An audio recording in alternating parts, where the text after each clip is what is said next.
If you're a commissioned Alabama notary public and you don't have 50 some minutes to watch a long video about absentee voting and the affidavit that requires notarization, well, I'm making this video just for you.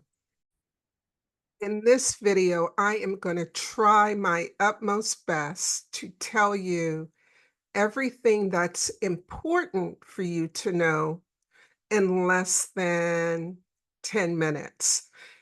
But before I get started, have you subscribed to my channel yet? If so, thank you. I appreciate you. But if not, I want to know why not. It's free and it helps to push my videos out to more Alabama notaries. So do me a favor, if you haven't subscribed yet, go ahead and click subscribe if you would. The reason why I feel this information is so important is that most notaries have never seen a absentee ballot packet for voting, nor have they seen that affidavit that is part of that packet. And I don't know about you, but when I'm asked to notarize a document for the first time that I'm not familiar with, there's a good chance of me making a mistake. And that has happened numerous times in the past. And guess what? Notary mistakes on the affidavit for voting absentee can prevent that ballot from counting or being counted. That's right. Depending on the mistake that the notary makes, there is a strong possibility that the voters' ballot choices will not be counted. So I hope you will take the few minutes that you have now to follow along while I explain to you the best way for you to help out Alabama absentee voters. But first, I'm going to share my screen. The good news is that you do not have to be an absentee voter expert. As you can see, the Alabama Secretary of State's office has an excellent website with all of the information that the voter needs to know, and that you'll find helpful as well. And so the website is SOS, which stands for Secretary of State, alabama.gov/Alabama votes. So this is the landing page. And if you scroll down, you'll see different options available. And what I want to focus on is absentee voting. And so if I cover any information in this video and you still have questions, you may be able to find some of that information here on the website. Excuse me. All right. So the first thing I want you to know is that the application form that the voter completes that requests permission to vote absentee, it does not require notarization. And so if the voter calls you and asks you to notarize their application to vote absentee, let them know no notarization is needed. There is one exception.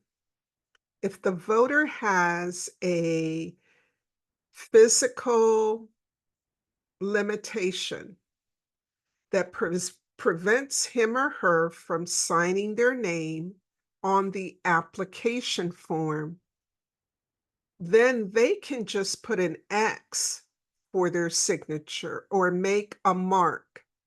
If they choose to do that, then that mark does require to be witnessed, not notarized. Now, you as a notary can act as a witness, but it really could be anyone who's at least 18 years of age. And on the application form, it's very easy to see. There's a place for the voter's mark.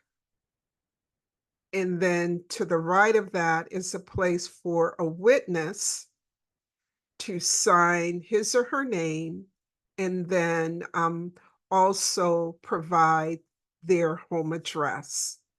And it is important that the witness be in the room with the voter when they're making their mark on the form. But again, if the voter's able to sign their name the usual way, their legal signature, then there's not even a need for a witness.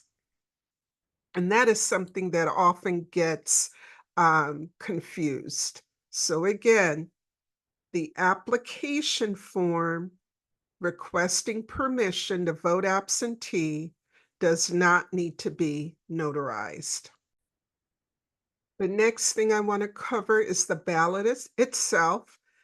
That's the sheet of paper, long sheet of paper with the candidates' names, and you fill in the bubble, and then you vote for those constitutional amendments. That does not need to be signed by the voter. It does not need to be notarized or witnessed. The third item that is part of this absentee packet is the affidavit envelope. That does require either notarization or witnessing. All right. So again, the document called Affidavit of Absentee Voter does require or must be notarized or witnessed. The voter can choose whether to get a notary or to get witnesses. If they choose to have their signature notarized, they only need one notary. But if they choose to have, they being the voter, to have their signature on the affidavit witness, they're going to need two witnesses. And both of the witnesses need to be age 18 or older. Okay. Let's talk more about what we will need to do when we're asked to notarize someone's signature on the affidavit envelope. One, the venue is going to be at the very tip top of the page. It'll say State of Alabama, and then there'll be a place for the county. The county is going to be where your feet were planted or where you were standing when you performed the notarization. And then at the bottom of the form, there will be a place, well, midway through, there's a place for the voter to sign their name and print their name. And then below that, you'll see the very unusual looking notary certificate. I'm going to see if I can show this to you. It is right here. So those of you who do a lot of notarizations, you can see it is not your typical notarization. You must fill in, it reads sworn to and subscribed before me. This, you're going to write the date. It'll be the day, month, and year. And then you are going to sign your name because you are the official. And then you're going to print your title your official title is notary public. And then it's asking for your home address. Now, that's all that you see printed on the envelope, but guess what? It is missing two very important pieces of information. And if you don't add these two things, yeah, it won't count. All right, you ready? Please write this down. You must add your official seal. So whether you use a embosser or if you use the notary seal stamp, ink stamp, you need to make sure you add that. And I know you're going to think that can't be important, but it is. You need to add your commission expiration date. All right. You won't see that it's asked for there, but you do need to add it. I was about to say, do you have any questions about that? And if you do, please type it in the comments below, and I will make sure that I answer your questions because this is so important. And last week on 9/11 is when the absentee election managers started mailing absentee ballots out throughout the counties. And so I'm anticipating that you will start to receive requests from the general public to help them out and notarize or witness their signatures. And I just want to make sure you do it correctly or we do it correctly. All right, there's something else you need to know. This type of notarization is considered a jurat, Jurat notarization. That means you need to place the voter under oath. You're going to ask them to raise their right hand and say, Mr. Voter, do you swear under penalty of perjury that the information you placed on this form or this affidavit is true? So help you God. And you want them to respond, yes. Now, some voters may not be comfortable swearing to God. And guess what? That's all right. They can take an affirmation. You have them raise their right hand. Ms. Voter, do you affirm under penalty of perjury that the information in this affidavit is true? You wait for her to say yes. You tell her to lower her hand. You don't need a Bible or book to put the voter's other hand on. Just have them raise their hand and definitely make sure that you record the notarization in your journal. Now, this type of notarization does count as two notarial acts. And those of you who are experienced notaries, you will know that that means that information helps you determine how much of a notary fee to charge. But guess what? I am asking you to waive and not charge anyone a fee to have their signature notarized on this affidavit form. Why should any American have to pay money in order to vote? To me, it's just not right. Now, Alabama law does not say we can't collect a fee. This is something I'm suggesting to you on a personal basis. But if you opt to charge a fee, because this counts as two notarial acts, the most that you can charge legally would be $20. The last thing that I want to talk about is those of you who are in the military and or stationed overseas. Alabama has made it really easy for you to vote absentee. They even Alabama will allow you to, excuse me, um, even vote or submit your ballot electronically or by mail. I was reading through this and I'm really impressed by how Alabama has really accommodated our enlisted men and women who aren't able to go to the normal voting place. And instead of um, trying to find a notary overseas to notarize your signature, you can just locate a witness. And so all of that information is here on the screen. Remember, this is the sos.alabama.gov, and I'll make sure that I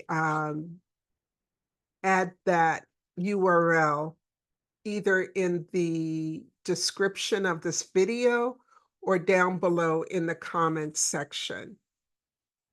And then finally, I want to make you aware of a new law that was passed in March of this year. It's really important. It talks about who, besides the voter, can fill out the application form and help fill out the ballot, who can legally go and pick up the ballot package and return the package to the election manager's office. Very strict guidelines that it's important that you follow. And as notaries, we're always eager to help out Alabama residents and be helpful and assist them. But before you do, I want to encourage you to review the new absentee voter law. I'll include a link that will take you to the actual law so that you can read it yourself. The state of Alabama is taking a lot of caution, or using a lot of caution, to make sure there is no voter fraud. Our lives are so busy these days. I don't know about you, but there have been times when there has been an election and I felt like I just couldn't take time off from work, even though work allows it, or I get so busy that I forget until after it's too late. For that reason, I believe that this election, there will be an increase in the need for voters to vote absentee. And when you throw in COVID and other factors, I think I could be right about that. And so I want to challenge each of you. Let your coworkers know that you're a notary so that if they have an affidavit of absentee that needs to be notarized, you can do it for them at work. If you're a member of a church family, let your pastor, your minister know so that the word can be put out to your church community that you can assist them with notarizations. Let your neighbors know and your extended family members know. They shouldn't have to worry about tracking down a notary if you're able to help them. I think I'm at my, did I say 5 or 10 minute limit? And so I'm going to close thanking you for tuning in again to one of my videos. If you want more information, you can listen to my 50-some minute video. It was a live that I did several days ago. I can't believe I talked that long, but I'll put a link above to make it easy for you to find that video. And again, if you're not already a subscriber, I encourage you to do so so that you will stay up to date on future videos and current videos that I have to offer. If I don't see you at the polls, I'll see you here for my next video. Again, thank you for tuning in and make it a great day.